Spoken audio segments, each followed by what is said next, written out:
Born Podcast.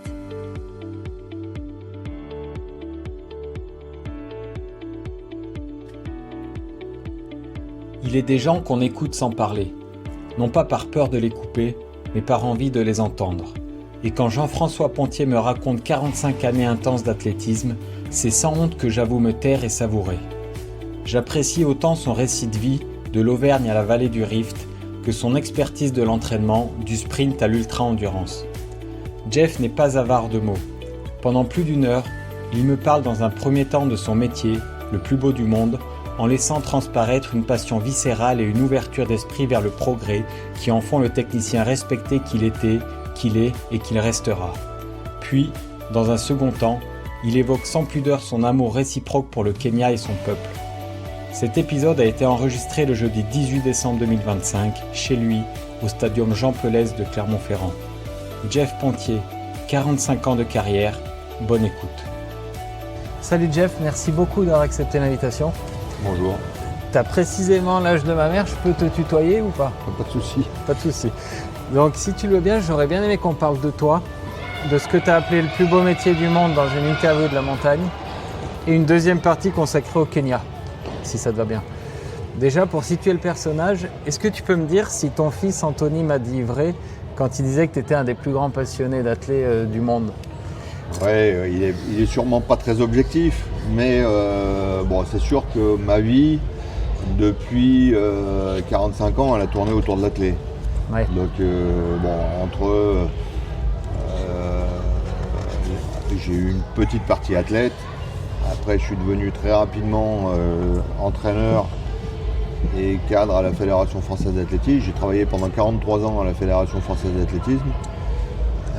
J'étais le plus jeune quand je suis arrivé et j'ai tenu jusqu'au bout. J'ai vu 13 DTN, 10 présidents de fédération. Mais ça a été quoi cette petite étincelle de passion ? Il y a un truc qui t'a marqué jeune ? Ouais, j'ai toujours été sportif. Hein. Quand j'étais jeune, je faisais du foot, j'ai fait de la natation, j'ai découvert l'athlète au collège par le cross.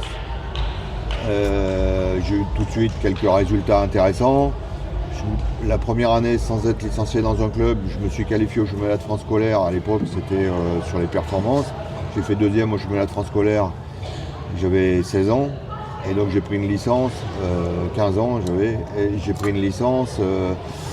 Et donc je suis licencié depuis 1975. C'est ce que j'ai vu depuis 50 ans. Ouais, 50 ans. 50 ans de licence. Mais le cross, c'est pas forcément ludique. Est-ce qu'on peut être passionné par le cross jeune ? Bon, quand on est jeune, on est passionné par la réussite. Ouais, c'est ça. Donc bon, j'ai toujours été dans les premiers. Je me rappelle très bien de la réflexion de mon professeur de PS.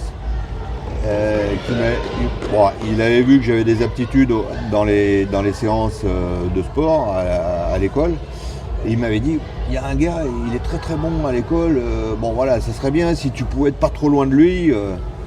Et au premier cross, à l'époque, il y avait des districts, championnat de district scolaire. J'avais fini deuxième. Le gars, il était 10e ou 12e.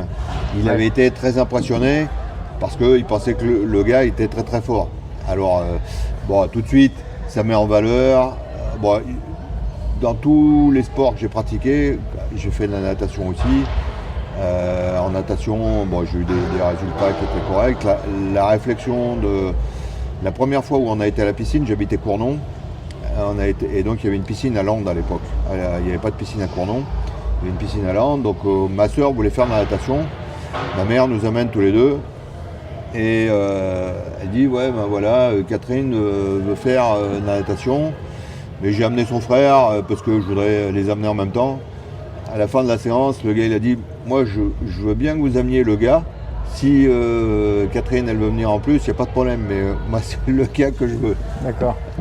Et donc bon, tout de suite, j'ai eu des aptitudes pour les sports un peu aérobie. J'ai aussi pratiqué du ski de fond en compétition.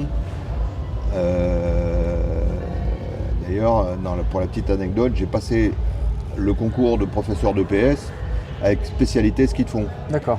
ça me permettait de prendre athlétisme en deuxième sport, alors que c'était pas possible de prendre ce qu'on appelait les polyvalences. Les polyvalences, c'était les deuxièmes sports.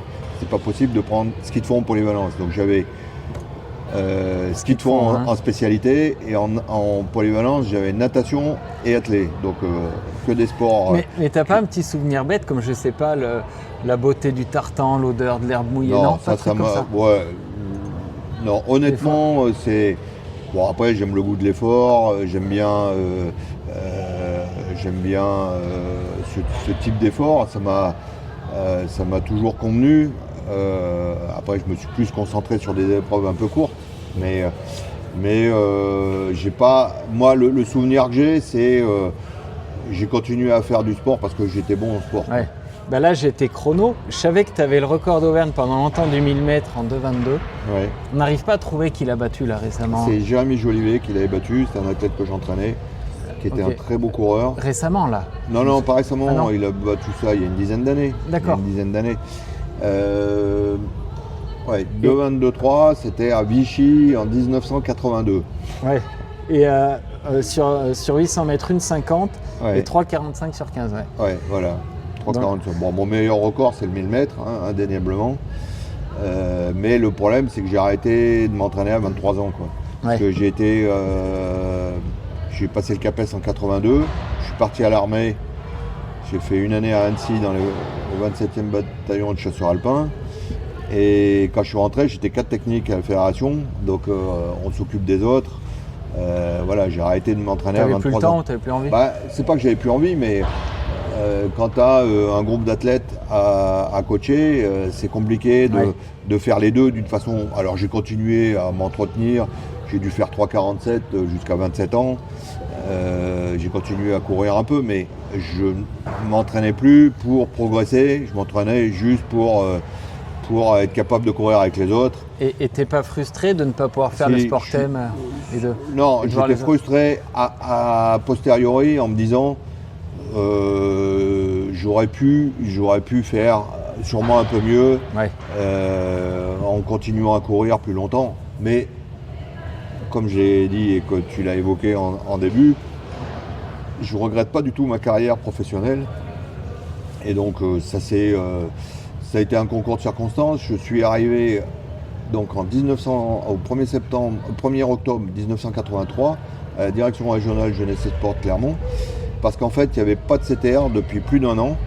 À l'époque c'était la Ligue d'Auvergne, c'était pas la grande région Auvergne-Rhône-Alpes, et donc la région Auvergne n'avait pas de CTR, puisque François Juillard, qui était le précédent CTR, il avait pris un autre poste en étant responsable de la section sportive du lycée Blaise Pascal, et donc ça faisait déjà plus d'1 an qu'il n'y avait pas de CTR, donc il cherchait un CTR à tout prix. Et dans les années 80, le concours de professorat de sport n'existait pas. C'était pas encore le premier concours de professorat de sport, ça date des années 92. Donc la plupart des gens qui étaient cadres techniques, c'était des gens qui étaient profs de PS. D'accord. 90% des gens, c'était des profs de PS qui avaient un brevet d'état deuxième degré. Et j'étais le seul qui répondait à ces critères-là. Je venais d'avoir le CAPES, donc j'étais prof. J'avais le brevet d'état deuxième degré. Mais normalement, j'aurais jamais dû être CTR, puisque la première année, on est stagiaire. Et quand on est stagiaire, on n'a pas le droit de muter, changer de poste. Et donc, le président de la fédération à l'époque, c'était Jean Boxebut, qui était très impliqué au niveau ministériel, puisqu'il avait travaillé au ministère pendant longtemps. Il avait dit, on s'en occupe. Okay. Et donc, je suis arrivé ici, 23 ans, plus jeune CTR de France. Donc, et j'ai fait toute ma carrière ensuite à la fédération, donc je ne regrette pas du tout. Après, j'ai pas de mal à concevoir ce que c'est qu'un entraîneur, mais un cadre technique, c'est quoi au final? Alors, un cadre technique, c'est une personne qui est en charge de l'athlétisme au niveau régional ou national. Ça a beaucoup évolué là, le métier, mais il y a trois grandes actions dans le métier de cadre technique. Il y a une action de formation, former les cadres. Donc ça c'est quelque chose d'important. Tous les entraîneurs qui sont dans les clubs, ils ont des unités de formation, et donc nous on est chargé soit de faire ces formations, soit d'organiser ces formations.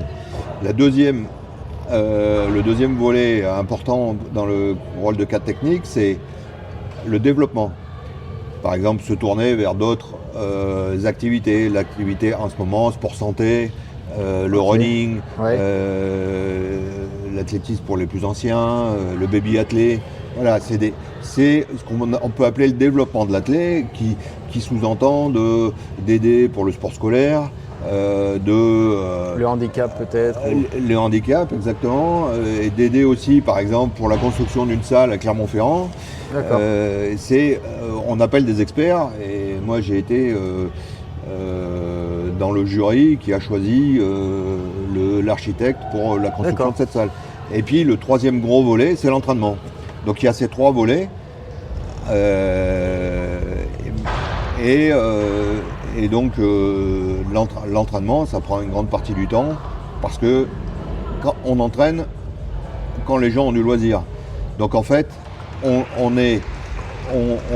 s'entraîne quand les gens ne travaillent pas. Donc c'est le soir et les week-ends. Moi, il y a des années, j'avais 50 week-ends d'athlètes, quoi. Oui. Bon, pas forcément samedi-dimanche, mais il y avait une compète le samedi. Le week-end d'après, c'était un déplacement surtout le week-end. Et c'est vrai qu'au niveau familial, c'est compliqué. Et ton employeur, c'était la Fédé donc? Alors, c'est là où il y a eu une grosse ambiguïté, c'est que mon employeur, c'est le ministère Jeunesse et Sport. D'accord. Qui a changé 50 fois de nom entre 82 et... Mais voilà, c'est le ministère Jeunesse et Sport. Donc on est payé par l'État, on est fonctionnaire. On est mis à la disposition de la Fédération française d'athlétisme. Donc le président de la Ligue ou le président de la Fédération nous donne les moyens pour travailler. Et le DTN, le directeur technique national, nous donne nos missions. D'accord. En accord avec les missions de la direction régionale jeunesse et sport. Alors ça ne s'appelle plus comme ça, maintenant ça s'appelle la DRAGES. On a été intégré au ministère de l'Éducation nationale avant que je parte à la retraite. Mais voilà, le vrai patron des cadres techniques, c'est l'État. Ok. C'est l'État. Donc on est fonctionnaire, on est payé par eux. Voilà, alors ça présente des avantages et puis un certain nombre de contraintes et d'inconvénients, mais voilà, la personne qui nous donne nos missions, c'est le DTN, la personne qui nous paye, c'est l'État, et la personne qui nous donne les moyens de fonctionner, c'est le président de ligue quand on est cadre technique régional, ou le président de la fédération quand on est cadre technique national. Tu es retraité, si je ne me trompe pas, officiellement depuis le 1er août. Oui. J'ai l'impression que les entraîneurs, vous me faites un peu penser aux politiques. Tu vois, là, tu étais au téléphone, en fait, tu travailles encore. Ah non, mais moi, j'appelle pas ça du travail. J'appelle pas ça du travail. J'ai entraîné les premiers athlètes, j'avais 18 ans. Donc, ça fait 47 ans que j'entraîne des athlètes. Donc, c'est pas parce que je suis à la retraite professionnelle que je vais arrêter d'entraîner. Qu'est-ce que je vais faire ? Ouais. Qu'est-ce que je vais faire ? Donc je continue à entraîner. Alors j'entraîne moins qu'avant. Et après on reparlera des contraintes géographiques. J'entraîne moins qu'avant, mais je continue à entraîner parce que c'est une vraie passion l'entraînement. C'est quelque chose de très, très frustrant parce qu'on n'est jamais 100% satisfait.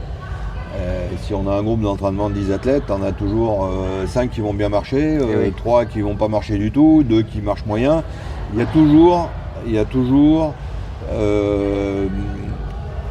une petite frustration quand on est cas technique.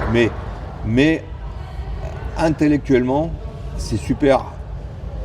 Pour moi, c'est passionnant d'essayer de chercher qu'est-ce qu'il faut faire pour faire progresser les athlètes. Donc là, je continue à entraîner et puis ça me plaît bien. Et, par contre, j'entraîne que des athlètes que j'ai envie d'entraîner, quoi. Ouais, et d'un point de vue pratique, c'est quoi ? C'est du bénévolat ? Comment ça marche ? Moi, je suis licencié au Clermont Athlé. Je suis licencié au Stade Clermontois depuis 50 ans, on a dit. Et donc là, j'aide au niveau du club du Clermont Athlé. Et donc, je suis pas rémunéré par le club, parce qu'on n'a pas les moyens de rémunérer 40 personnes, puisqu'il y a une quarantaine d'entraîneurs au total dans toutes les sections. Mais voilà, j'aide là-dessus. Moi, j'ai été payé, une partie de mes missions, c'était d'entraîner. Mais on peut dire que je faisais beaucoup de bénévolat aussi, même quand j'étais cadre technique, parce que j'entraînais des gens qui ne rentraient pas forcément dans ma mission. Ouais. Et donc ça m'a toujours passionné, intéressé. Intellectuellement, c'est super intéressant de vouloir, de se dire qu'est-ce qu'il faut faire pour faire progresser les gens, et en plus c'est jamais la même chose. Donc, Et ce système, si je dis, tu connais mieux que moi, mais je pense qu'il est assez propre à la France, le fonctionnement. Est-ce que tu penses que c'est bien ou un truc plus à l'américaine? Qu'est-ce que tu en penses? Non, c'est le système des cadres techniques, par exemple, c'est quelque chose qui est formidable. C'est quelque chose qui est formidable. Ça a été mis en place après 1960, après les Jeux Olympiques de Rome, où la France avait eu des résultats catastrophiques. Ah oui. Et donc, il y a eu les premiers cadres techniques dans ces années-là. Et ce système de cadres techniques, de gens travaillant pour les fédérations, c'est quelque chose d'assez unique dans le monde. Et je pense qu'il faut le conserver. Alors, l'État, c'est souvent géré par les finances. Et donc, Bercy, par exemple, pour eux, ils ne comprennent pas ce que c'est que des cadres techniques. Pour eux, c'est des gens qui sont nulle part. Parce que, pour donner un exemple, là, nous, on a été rattachés, avant que je parte à la retraite, on a été rattachés à l'Éducation nationale. Donc, avec tous les enseignants. Et moi, j'étais donc attaché à l'Académie de Clermont-Ferrand. Et un jour, j'ai eu un souci administratif. Je téléphone à l'Académie de Clermont-Ferrand. La dame, elle me dit, mais vous travaillez où? Vous êtes dans quel établissement? Je lui dis, mais je travaille chez moi. Mais vous travaillez chez vous? Mais qu'est-ce que c'est? Là, les gens ne comprennent pas. On est une niche. On est 1650 cadres techniques, tous sports confondus. Ouais. Donc c'est une niche. Et donc les gens ne connaissent pas ce métier-là. Ils ne savent pas. Et donc, à la fois, c'est bien parce qu'on est maître de son emploi du temps. Mais à la fois aussi, c'est gênant parce que l'impression d'être nulle part. Ok. En tant qu'entraîneur, tu as entraîné presque toutes les disciplines de course à pied là? Ouais, j'ai entraîné toutes les disciplines, sauf le 110 mètres. Ah oui, c'est ce que j'ai lu. J'ai entraîné du 100 mètres aux 24 heures. Donc, il y en a une que tu préfères entraîner? Ah, j'aime bien le 3000 steeple. Ah oui, c'est le 3000 steeple. Le 3000 steeple, c'est une épreuve parce que c'est technique, tactique. Il y a plein de voies de développement intéressantes. Donc, j'aime bien le 3000 steeple. Après, j'ai, au cours de ma carrière, eu la possibilité d'entraîner dans différentes disciplines. Moi, je suis issu de la piste. J'ai fait surtout du 800-1500, donc des épreuves plutôt courtes pour le demi-fond. J'ai entraîné beaucoup d'athlètes dans la première partie de ma carrière sur ces disciplines-là. Et puis, j'ai dû entraîner mon premier marathonien dans les années 90. Je me rappelle, c'était un gars qui était vétéran et qui avait fait 2,30 au marathon, un gars. Donc, ouais. Et donc ça a bien évolué. J'ai entraîné très peu sur le long. Après, on est dans une culture ici à Clermont-Ferrand qui est très portée sur le cross. Donc le cross, ça permet d'ouvrir à différentes disciplines. Puis après, j'ai été amené à entraîner pour diverses raisons. La première raison, c'est qu'on a un collègue qui était entraîneur de sprint ici, qui est parti cadre technique à La Réunion. Et donc les athlètes, j'ai entraîné des athlètes sur 100, 400, 100, 200, 400, parce qu'il était parti et il cherchait un coach. Après, j'ai François Juillard, qui est devenu DTN en 1992. Et une partie des athlètes de son groupe se sont tournés vers moi, en particulier sur 400 haies. 400 haies, c'est aussi une très très belle épreuve. C'est une épreuve où c'est la seule épreuve où il y a 10 temps de passage sur un tour de 400 mètres avec les haies. Ouais. Et donc c'est super intéressant au niveau statistique, au niveau technique. J'aime bien le 400 haies comme épreuve. Et ensuite, j'ai été amené par mes missions à la fédération à côtoyer l'ultra. Le premier 24 heures auquel j'ai assisté, c'était en 2008 à Brive. C'était les championnats de France sélectifs pour les championnats du monde. Et j'ai entraîné pas mal d'athlètes sur 24 heures. Et quand on passe dans une activité très différente, on va dire, On peut imaginer que le 24 heures, c'est quelque chose de très particulier.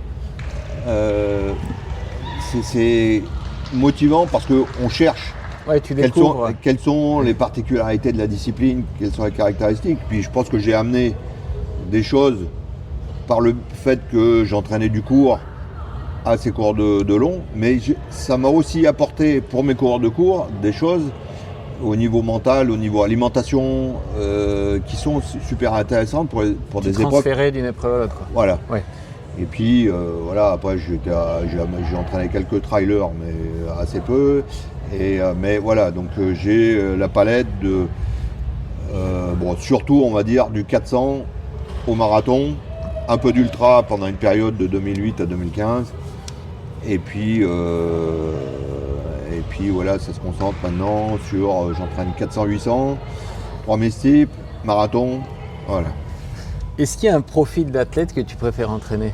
Les athlètes plutôt indépendants, je sais pas, ceux qui... T'as des athlètes... Ouais, non. Ou que t'aimais pas on choisit pas ce type de... quand l'athlète vient, c'est plus un feeling avec l'athlète. Moi j'aime bien les athlètes qui écoutent, qui réagissent à ce qu'on leur propose, qui réagissent positivement. Voilà, et donc ça m'est arrivé de me fâcher avec quelques athlètes et puis de dire bon voilà, on arrête la collaboration. C'est arrivé quelques fois, mais d'une manière globale, les athlètes sur lesquels qui sont venus vers moi pour l'entraînement, on prend le package complet avec. Ouais. C'est-à-dire on choisit pas, on dit pas je vais prendre que des athlètes qui sont hyper rigoureux, ouais. Il y en a qui sont plus rigoureux que d'autres. C'est ça l'intérêt, c'est de pouvoir adapter le type d'entraînement en fonction de la caractéristique de l'athlète que vous avez en face. Et par exemple, je crois qu'Alexis Felu, il me disait qu'il n'hésitait pas à te proposer des séances et tout. Ouais. T'aimes bien les athlètes qui s'impliquent comme ça? Au bout d'un moment, ce qui est intéressant, c'est de faire comprendre à l'athlète pourquoi il fait tel type de séance, pourquoi il fait tel type de...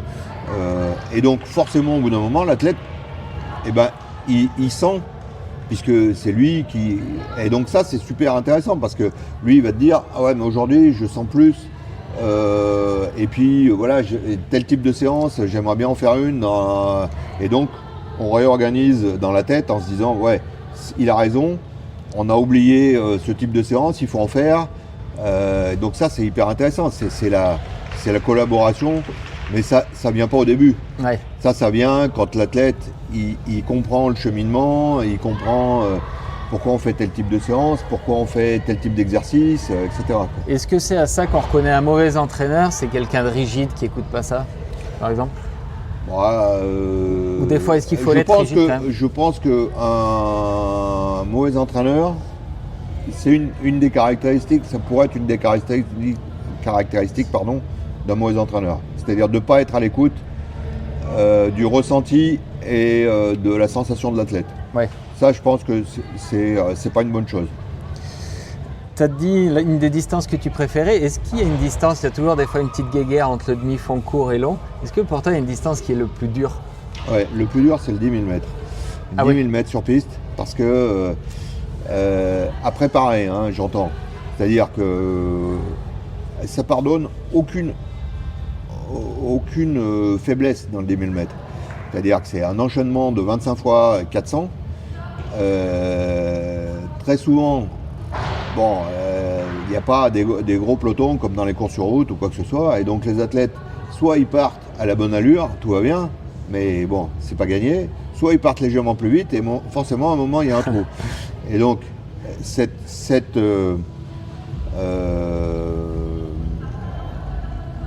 dureté dans l'effort, il est vraiment très spécifique au 10 000 mètres et je pense que c'est l'épreuve la plus difficile à préparer. Parce que ça demande des séances très compliquées, quoi. Et puis c'est mal récompensé, on va dire. Vrai, malgré le fait que cette année on a un champion du monde du 10 000 mètres. Ouais. Donc ça aide bien pour ça. Mais au niveau national, il n'y en a pas beaucoup en France. Et il y a très peu de 10 000 mètres. Bon, après, c'est l'éclosion des courses sur route a pas à pas jouer pour... parce que bon, vous n'allez pas mettre 2000 personnes sur un 10 000, ouais. Alors qu'il y a des courses où il y a 2000 concurrents sur 10 km. Et moi, l'épreuve que je trouve la plus dure, c'est vraiment le 10 000 mètres. Moi, j'ai eu la chance d'entraîner des athlètes qui étaient d'origine kenyenne. Certains étaient français, d'autres kenyans, mais qui étaient nés au Kenya et donc qui ont culturellement, qui sont un peu différents. Et j'ai entraîné une athlète qui s'appelle Margaret Monry, qui a toujours le record de France du 5000 mètres féminin. Et on a préparé quelques fois des 10 000 mètres. Et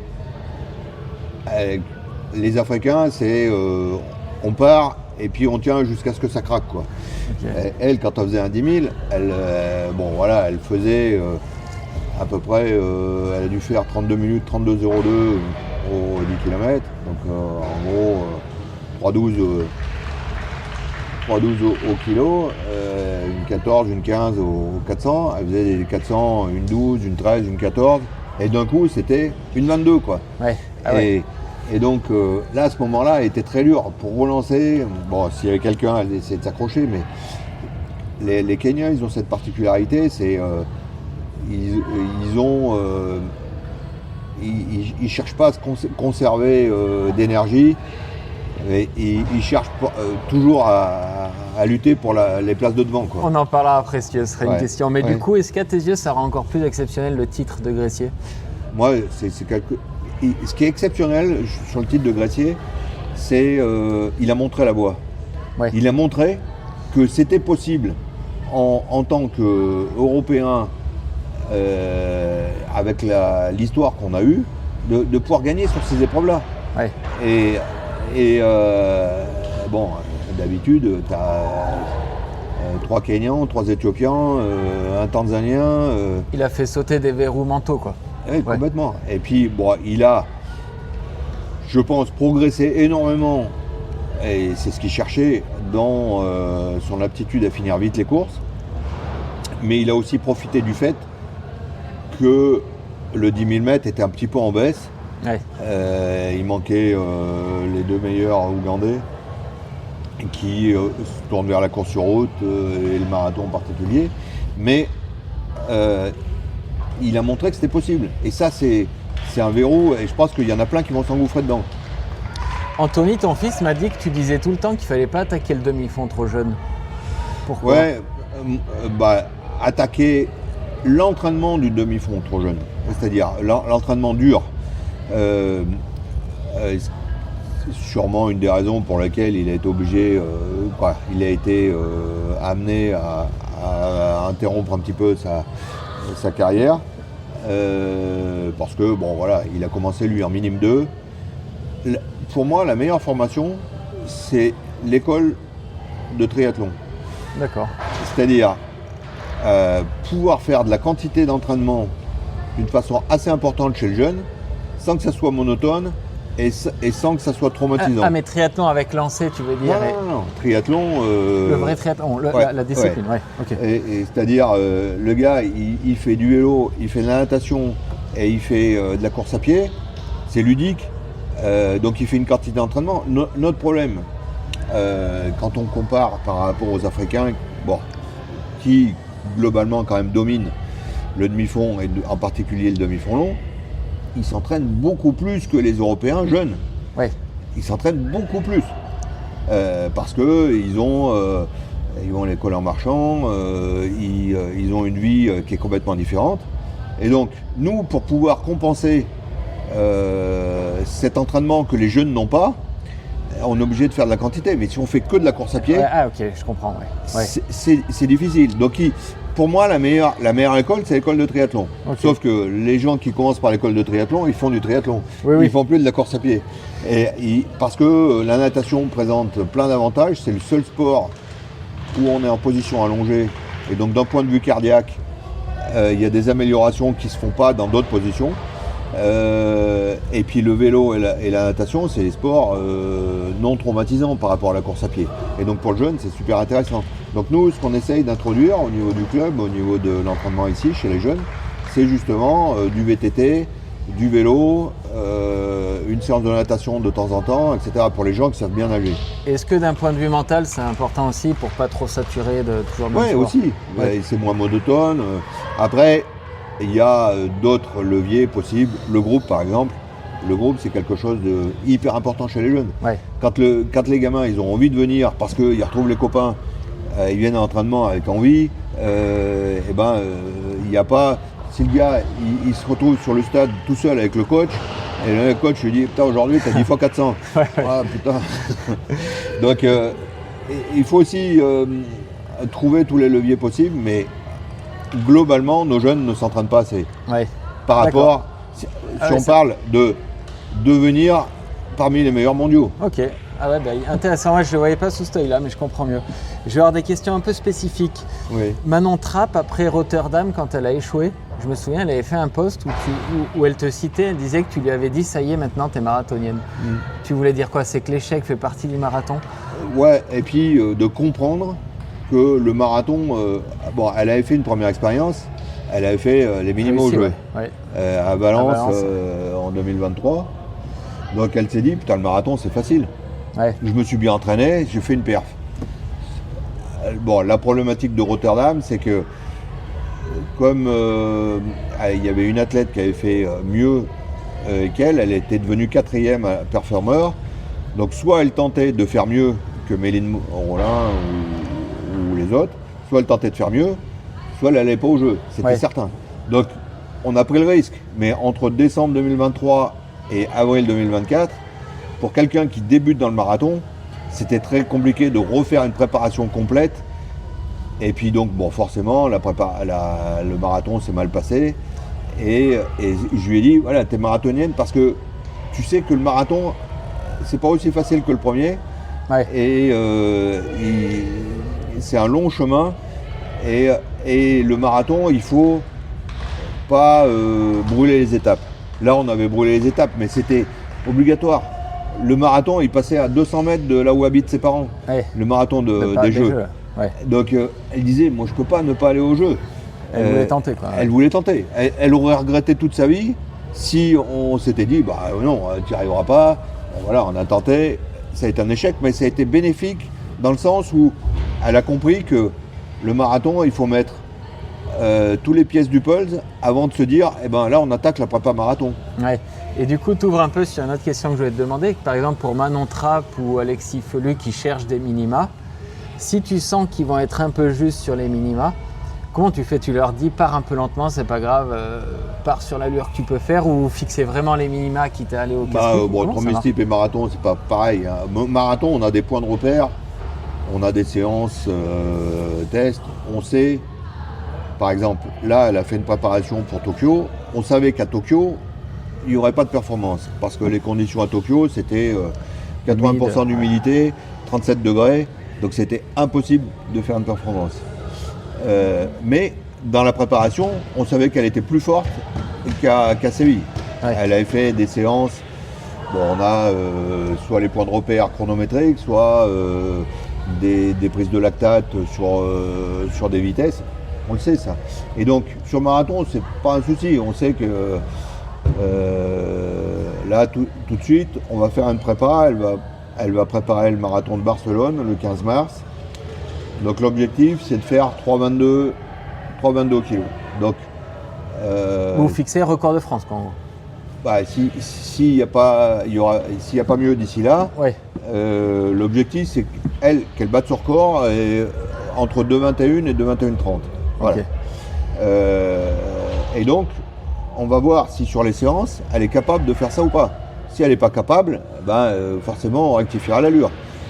Sur 3000 cibles, c'est un peu différent parce qu'il y a une conjoncture ponctuelle pour ramener quelqu'un dans sa meilleure forme. On ne peut pas, pour quelqu'un qui vise une performance de niveau mondial, comme c'était le cas pour Alexis Felu, se dire je vais faire ma meilleure performance de l'année, la première course. Ouais.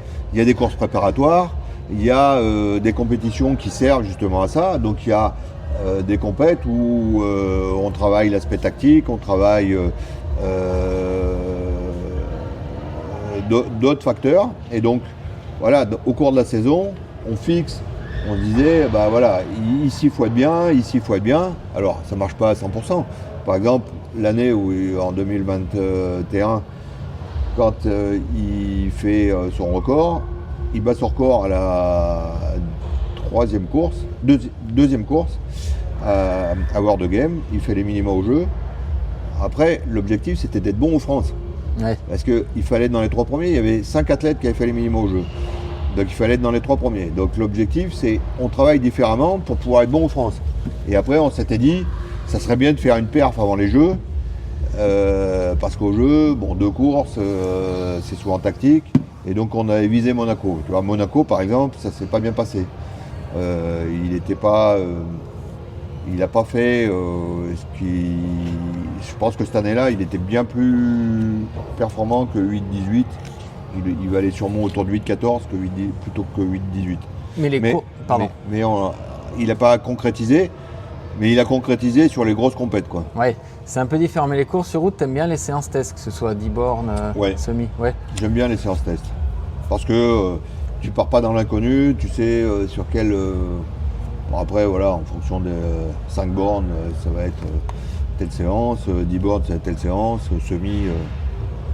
Dans ton interview dans la montagne, tu as dit un truc hyper intéressant. Je vais lire ta phrase. Tu as dit « Mon regret, c'est de ne pas avoir possédé la connaissance d'aujourd'hui avec les athlètes d'il y a 20 ans. Ah oui. » T'aimes la tournure qu'a pris l'athlète, là, c'est côté data, c'est ça que tu voulais dire? C'est ça? Il y a le côté data, et puis il y a des connaissances. L'entraînement a évolué. J'entraîne pas du tout comme j'ai entraîné en 1980. Ouais. Et je me dis, j'aimerais être en 1980 avec la connaissance de tout de suite. Ouais. Les résultats seraient différents. Bon, par exemple, les doubles seuils, bon, les datas, c'est un élément, mais les datas, en fait, ça sert que pour le coach, pour se rassurer, pour se dire, voilà, je suis bien dans ce que je souhaite faire, ou on contrôle, c'est du contrôle. C'est pas, ça va pas améliorer la performance de l'athlète. Oui. Ça va l'améliorer à terme parce que la réflexion sera meilleure sur le plan d'entraînement, mais en fait, c'est pour le coach, les datas. C'est un marqueur, quoi. Ouais. Ouais. Et justement, tu ouvres sur une question, qu'est-ce qui est essentiel des trucs d'aujourd'hui dans l'optimisation de la performance? Tu parles du double seuil? Ouais, alors ça, le double seuil, c'est une des conséquences. C'est une expérience. Bon, moi, quand j'étais athlète, donc jusqu'en 1982, on avait un coach qui était issu du 400 Il a été recordman d'Auvergne du 400 notre coach, avec un collègue, Philippe Guilbeault, je ne sais pas si tu connais. Ouais, si. Et donc, on a tenté des choses qui, à l'époque, étaient complètement incongrues. Bon, Philippe, il était prof d'EPS dans la Marne, à côté de Reims. Il a fait 3 séances de piste, enfin, il ne les a pas fait sur piste, mais 3 séances de piste dans la journée. Okay. 2 fois 1000 le matin. Il le faisait sur la voie ferrée parce qu'il habitait à 20 bornes d'une piste, donc il n'allait pas faire 40 bornes 3 fois dans la journée. 20 bornes 2 fois 1000 à midi et 2 fois 1000 le soir. Et bon, c'était pas du double seuil, hein, puisque les allures n'étaient pas les mêmes, mais on était déjà dans une expérimentation qui était hyper intéressante. Bon, moi j'ai fait que 2 séances dans la journée, mais bon, l'objectif, c'était d'augmenter l'intensité à des vitesses élevées. Et l'introduction du double seuil, c'est bon, voilà, c'est une idée qui a germé, mais qui est valable que parce qu'il y a un contrôle important des vitesses à laquelle on court. Et donc, ce qui a beaucoup évolué, c'est ça, c'est le contrôle. Ouais, c'est la fréquence cardiaque. Quoi. Bon, ouais. Moi, j'ai un dada, c'est la variabilité de la fréquence cardiaque, c'est-à-dire que c'est des tests le matin au réveil, où la personne fait 5 minutes couchée, 5 minutes debout, et c'est un test qui permet de voir la fatigue de l'individu, plus que l'état de forme. Et donc, bon, moi je m'en sers sur tous les athlètes que j'entraîne. Et s'ils sont HRV et mauvais un matin, tu vas décaler le double seuil le lendemain, par exemple? Ah oui, ça complètement. Ah oui. Alexis Felu, la plus grosse séance qu'il ait fait en 2021, elle était prévue, bon, je dis n'importe quoi, je sais pas exactement au jour près, mais le 3 mai. Et le 3 mai, au matin, il fait un HRV qui était moyen. Il n'était pas mauvais, mais il était moyen. Ok. Donc on a dit, non, là, tu n'as pas suffisamment d'énergie, c'est ta plus grosse séance du cycle, Ah ouais, c'est on va intéressant. décaler. Donc on a décalé l'entraînement de 2 jours, et il a fait, la séance c'était 1000 steps plus 500 plats, 4 fois. Donc c'est pas une petite séance quand même pour du 3000 steps, 6 km de séance, et il a fait une très bonne séance. Et donc, en fait, c'est l'intérêt de ça. L'intérêt, c'est d'adapter l'entraînement en fonction du résultat qu'on a. Parce que la fréquence cardiaque, c'est le premier répondant dans l'organisme qui va bouger. Ouais. Avant le biologie, avant Il y a le peu de reste. latence, ouais. Et donc, on a des réactions, et donc ça fonctionne. Bon voilà, après, il faut pas... c'est un indice supplémentaire, mais bon, moi je m'en sers et je suis assez fervent de cette analyse. Donc ça, la fréquence cardiaque lors des entraînements, les lactates lors des certains types de séances, voilà, on utilise ça, et donc ça donne des éléments qu'on n'avait pas il y a 20 ans, c'est sûr. Et le double seuil, tu l'as mis en place avant la mode Jacob, quoi, finalement. Non. C'était pas un double seuil qu'on faisait. D'accord. Mais on regarde un peu tout ce que font les gens. Et bon, la double seuil, c'est quand même assez récent, comme on va dire, comme utilisation fréquente. Ouais. Maintenant, il y a peu de groupes d'entraînement qui n'utilisent pas le double seuil, et ça devient de plus en plus courant, quoi. Et quand tu es au Kenya, vu que les allures sont pas les mêmes, tu te fies vraiment au lactate là pour calibrer Ouais, à la fréquence cardiaque. à la fréquence cardiaque? Ouais. Bon, après, on a nos repères. On sait qu'à 2200 mètres d'altitude, il y a à peu près 10 secondes d'écart au kilo. Ok. Donc, on va, pour une même fatigue, tu vas 10 secondes moins vite, quoi. Ok. Qu'est-ce qui, dans les nouveautés, sont gadgets, selon toi, qu'on utilise trop Ce qui est gadget, c'est les faux HRV des montres. Ah oui. Parce qu'en fait, ou les bracelets Whoop, les trucs comme ça, en fait, ça utilise un paramètre Ouais, je sais. de la variabilité de la fréquence cardiaque. Nous, quand on fait l'analyse, on en utilise 18. Ouais, et vous croisez les trucs, ouais, je sais à peu près comment ça Et marche. donc ce paramètre-là, il est hyper important. Mais si tes paramètres mauvais, ils sont sur les autres secteurs, Ouais. eh ben, tu passes à côté d'une fatigue et tu te dis, je comprends pas. Voilà, bon, il y a des... voilà, ce qui est en cours de développement et qui n'est pas encore complètement au point, c'est qu'on aimerait avoir des patchs de lactate En continu là. qui analysent Ouais. les taux de lactate en continu. Avec la sueur, ils étudient des trucs comme ça. Bon, pour l'instant, c'est pas encore au point, mais bon, c'est en cours de développement. Ça c'est un progrès qui serait important. Il y avait eu des essais avec la glycémie. Ouais. Et le problème, c'est que c'est des niches. Et donc les sociétés, pour développer ça, Ça coûte cher, ouais. ça coûte très très cher, et pour 100 personnes qui vont l'utiliser en France, quoi. Mais Donc, sur marathon, c'était intéressant ça, la glycémie. c'est Ouais. hyper intéressant. Parce que moi je pense que l'évolution dans l'entraînement, ce que j'appelle moi l'entraînement invisible, c'est-à-dire qui n'est pas courir autour d'une piste ou dans un bois, c'est l'alimentation. Ouais. C'est là où ça a le plus évolué, c'est là où moi j'ai le plus évolué. Alors, avant je disais, c'est pas important, mais c'est capital. Et particulièrement pour les marathoniens, l'alimentation, c'est la base du progrès, quoi. Je pense que c'est le facteur numéro 1 qui a fait baisser les chronos à ce point sur le marathon. Ouais, je pense. ouais. Mais là, l'alimentation, c'est vraiment le secteur. Il y a encore beaucoup à faire, mais voilà, nous on travaille avec des gens qui sont compétents dans ce domaine, et on avance pour progresser encore plus. Mais je pense que l'alimentation, c'est vraiment l'ouverture vers lequel on va pour progresser encore plus, là. Les chaussures carbone à l'entraînement, on les utilise trop ou c'est bien?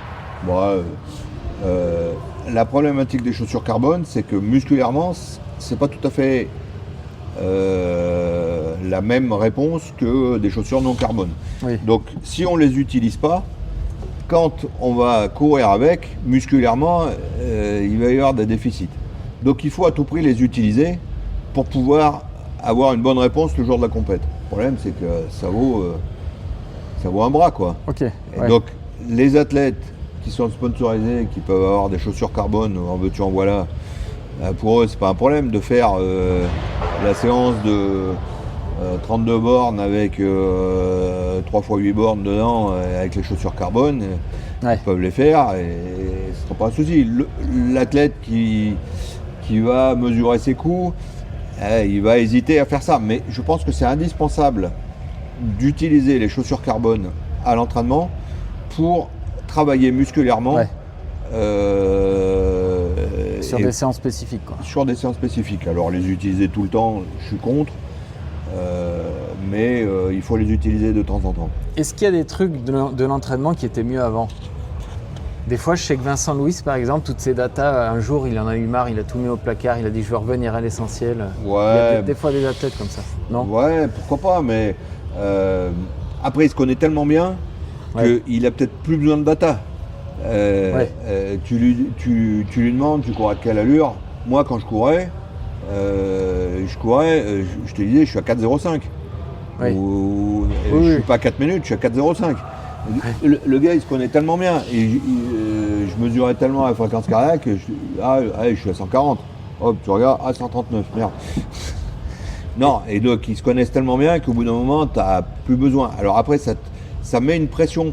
Mais moi, ce que j'essaye d'éviter par rapport aux athlètes, c'est que tous ces données, tous ces datas, c'est pas pour l'athlète, c'est Ouais. pour l'entraîneur. Ouais. Donc l'athlète, il n'a pas besoin de regarder. Ok, Alors, ouais. soit l'athlète, il est à fond dedans, il veut regarder, il veut le savoir. Moi, j'ai entraîné 2 marathoniens et ils sont médecins. Oui. Et si tu leur dis, ah ouais, bah non, mais laisse faire, je regarde la fréquence cardiaque, tu regardes pas, non, tu es obligé. Mais il faut bien faire comprendre aux athlètes que c'est pas pour eux, c'est pas pour leur mettre une pression, c'est pour moi avoir des éléments complémentaires pour bien savoir dans quel secteur on travaille, pour bien savoir ce qu'ils ont fait à l'entraînement. Voilà, après on en discute si. Ouais. Je vois. Mais après, ils sont tellement omnubilés par les datas que s'ils n'ont pas fait mieux que la dernière fois, ça va pas. Ça devient un problème, ouais. Donc, parce qu'il y a des moments, il faut travailler, aller moins vite pour pouvoir aller plus vite après, quoi. Et ça, il y en a, ils ont du mal à comprendre. Est-ce qu'il t'est arrivé de voir des athlètes en difficulté, comme par exemple, je pensais à un Julien Vanders, par exemple, et d'aller te proposer tes services Non, mais je propose jamais mes services. Jamais. Ouais, je propose jamais mes services parce que l'athlète, il a un coach. Si l'athlète demande, moi je lui propose d'expliquer ma vision de. Ou d'aller voir l'entraîneur et de dire, tu vois, là je pense qu'avec ton athlète, non? Non, mais par contre, ouais, d'aller voir l'entraîneur pour tel type de séance. Mais là, je peux en discuter avec les entraîneurs, oui, ça peut m'arriver. Mais je vais jamais voir les athlètes parce que je considère que c'est à eux éventuellement de faire une démarche s'ils ont ce besoin, mais je suis toujours très réservé parce que je sais le mal que ça peut faire au coach. Okay. Et puis, on ne connaît pas forcément tout,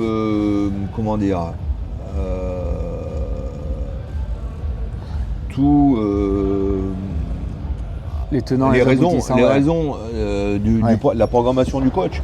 Donc, pour revenir à Julien Vanders, par exemple, je pense que c'est un gars, il est bigorexique, donc lui, il peut rien faire doucement. D'accord. Et je pense qu'il a été en surentraînement. Et le problème, c'est que quand tu montes en altitude, tu as toujours une période d'adaptation, plus ou moins longue en fonction de ton histoire avec l'altitude, de l'individu, etc. Lui, il arrivait 2 jours après, il faisait des séances, il était sur la piste. Ouais. Tout ça parce qu'il considérait qu'il vivait en altitude. Mais quand tu passes 2 mois en Europe, Tu reviens, il faut faire l'adaptation. Les Kenyans, généralement, ils font pas ça. Quand ils rentrent chez eux, généralement, c'est qu'ils viennent de faire une compète, donc ils se reposent. Ouais. Donc ils font l'adaptation naturelle sans le vouloir volontairement, quoi. Mais sans vouloir le coacher, t'es jamais allé le voir et lui dire tu devrais faire ça? On n'a Non. jamais vraiment parlé d'entraînement avec lui. Ouais. Ouais. Avec Alexis Felu, je sais que vous avez un lien fort. On le connaît, on va pas revenir dessus, mais comment tu as vécu sa fin de carrière? Bon, pas super bien, parce que j'étais mal pour lui. Il partait à l'entraînement, il avait mal tous les matins. Le truc qui est complètement dingue, c'est qu'il a arrêté parce qu'il avait des douleurs partout. Il a arrêté pendant 6 mois. Là, il fait du foot. Il a mal nulle part. C'est incroyable. Alors que le foot, bon, c'est quand même pas les plus reposants. Mais dans l'intimité, comment ça se passait? Tu lui disais, t'y croyais encore à la fin? Comment ça se passait? Tu lui disais des choses? C'est compliqué, non? Non, c'était très compliqué, ouais. C'était compliqué parce que c'était que des adaptations du plan d'entraînement. Donc tu ne pouvais rien programmer à long terme. Quoi. Ouais, et bon, voilà, je pense qu'il a pris la bonne décision parce que il se serait miné à vouloir à tout prix revenir et puis il n'y avait rien de programmé sur le long terme, quoi. Ouais. Mais tu vois, c'est le premier athlète que je pense qui a vraiment fait l'effort de se tourner vers le haut niveau, quoi. Premier athlète que j'ai entraîné vraiment, hein, pourtant j'en ai entraîné avant, mais lui, il s'est dit, voilà, j'arrête les études et je me consacre à la course à pied. Mais il s'est consacré partout. Il a pris une préparatrice mentale, il a fait de la préparation physique, il est allé chez le kiné, il a pris une diététicienne. Il a vraiment fait tous les éléments pour pouvoir réussir dans le haut niveau, quoi. Ouais. C'est le premier athlète que j'ai vu investir, si tu veux. La plupart, ils se disent, par exemple, ils font un stage en altitude. Il faut que ce soit gratuit, quoi. Non, mais ils reviennent, ils prennent, pour gagner 100 balles, ils prennent un vol où ils font 30 heures et 3 escales. Ils font une compète derrière. Ah putain, je suis pas bien. Tu parles, t'as fait 40 heures de voyage. Alors qu'Alexis, il optimisait tout ça. Ouais. Voilà, il se disait, s'il faut investir 300 € de plus pour un billet d'avion parce qu'il faut rentrer dans de bonnes conditions, il investit 300 € de plus. À un moment donné, c'est des choix que tu fais. Il a investi de l'argent, hein, la prépa mentale, la prépa diététique, tout ça, c'est des coûts. Hein. C'est pas pris en charge par personne, quoi. Et avec le recul, est-ce qu'on peut expliquer sa pubalgie, ses blessures? T'as des explications? Honnêtement, je pense qu'on a fait une erreur après les Jeux. On était tellement euphorique en rentrant des Jeux qu'on a voulu reprendre trop tôt. Ouais. Et ce qui fait que il aurait fallu... Toi, ce qu'on n'a pas pris en compte, c'est la pression qu'il y a eu pour les Jeux. Parce que, hormis le fait qu'il fallait faire les minima, il fallait aussi être meilleur que les autres. Ouais. Et après, derrière, il y avait la pression avec le coach de Mekissi, qui disait, de toute façon, Mekissi, il va aller au jeu, il n'avait pas fait les minima, il n'avait pas couru. Donc ça rajoutait des incertitudes. Bon, il a été bon le jour où il fallait, mais il y a eu un investissement mental très très important. Et ça, je pense qu'on n'a pas assez pris en compte, qui fait que derrière, il aurait fallu beaucoup plus récupérer, être beaucoup plus prudent, et puis on a attaqué tôt, et derrière, ça enchaînait les blessures, quoi. Est-ce que tu sais combien tu faisais de kilomètres de vélo par jour en moyenne? Tu le sais? Beaucoup. Ah ouais? Je sais pas, non. Tu calcules pas? Non, parce que ça dépend si... des fois, j'arrive à faire 200 bornes dans la semaine. Je fais plus qu'eux parce que, par exemple, quand je fais les sorties longues au Kenya, je descends au vélo à la sortie longue, on se rejoint au point de départ, parce que je veux pas mettre le vélo sur le bus. Des fois, je fais 70 bornes de vélo le jour de la sortie longue. Non, mais j'ai fait beaucoup de vélo. Et ça, par exemple, ça c'est un plus. J'ai été éduqué par des coachs, Georges Gacon, Camille Vial, qui utilisaient beaucoup le vélo dans l'entraînement. Ça c'est un plus, par exemple, que les Français ont apporté. Maintenant, tous tous les. Jacob Brunsen, il fait toutes sortes de séances avec le vélo. Ouais.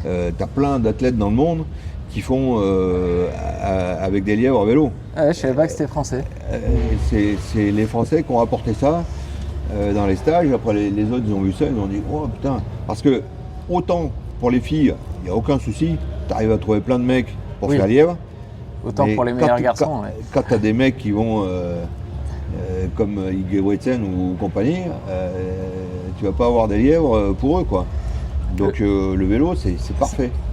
Le plus beau métier du monde, c'est un vieux film où Depardieu était prof. Je sais pas si tu le connais. Ouais. Est-ce que ce qu'il y a de commun au métier de prof et au vote, c'est pas finalement la transmission, le faire savoir? C'est Ouais. ça qui est beau? Bah, ouais, moi, ce que j'ai trouvé beau dans mon métier, c'est j'ai visité 60 pays dans le monde, j'ai rencontré des gens partout, j'ai transmis des choses, j'ai créé des amitiés, quoi. J'ai eu des amitiés avec des athlètes que j'ai entraînés ou des coachs, et tout ça grâce à l'athlète et Ouais. grâce à mon métier. Donc, et surtout, je me levais le matin en me disant pas putain, fais chier, faut aller au boulot, quoi. Ouais. Jamais je me suis dit ça. Même faire 30 bornes de vélo sous la Ah pluie non, à mais Clermont, ça te gênait je pas? le faisais avec plaisir. Ah ouais? Ouais, bon, Ouais, non. quand c'était l'hiver, que tu te caillais, tu t'essayes de t'organiser pour que ça dure un peu moins longtemps. Mais ouais, non, honnêtement, j'ai jamais eu,